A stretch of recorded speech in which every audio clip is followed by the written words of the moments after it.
Karibu AM Story Media, nyumbani kwa simulizi tamu zenye kusisimua, kuburudisha na kufundisha pia. Kama unapenda hadithi za mapenzi, kisasi, drama na mikasa ya maisha, basi uko sehemu sahihi kabisa.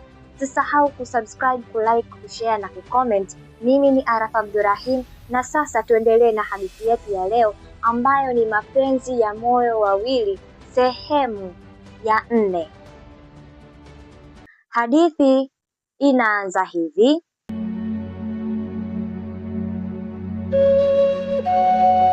Daniel alikiri, Maya alikuwa mchumba wangu Korea. Aisha alihisi damu ikimwacha. Ulinificha. Nilikutaka nirudishe sisi kwanza. Kwa uongo. Daniel akapiga kelele. Nilifanya kwa mapenzi. Lakini mapenzi yaliyovaa uongo yalikuwa kama waridi lenye miiba ya sumu. Aisha akaondoka. Bahati ilicheza mchezo wake. Ryan akarudi Dar. Walikutana kwa bahati, na Aisha alipoona macho yake alihisi amani aliyokuwa ameikosa. Ryan alimsikiliza, hakumhukumu, na polepole ukaribu wao ukarudi.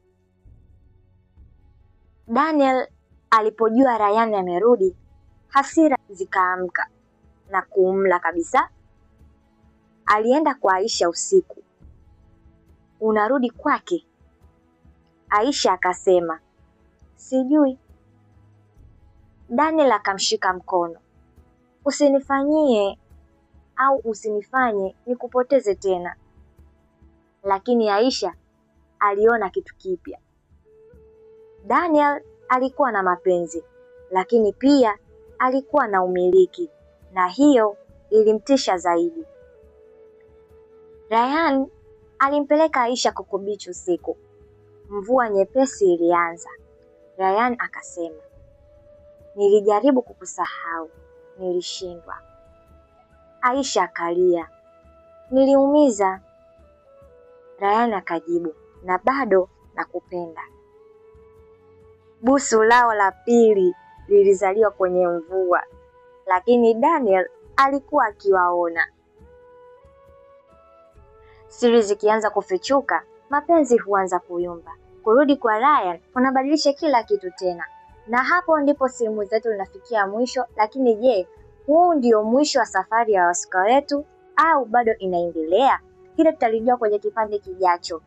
Kama bado hujajiunga nasi, bonyeza kitufe cha subscribe na washa kengele na notifications ili uwe wa kwanza kupata simulizi zetu mpya kila zinapowekwa. Mimi ni Arafa Abdurrahim, na kwa niaba ya AM Story Media na kushukuru kwa kuwa nami hadi mwisho. Tukutane tena kwenye simulizi nyingine yenye kusisimua zaidi. Na kwa sasa, kwaheri na uwe na wakati mwema.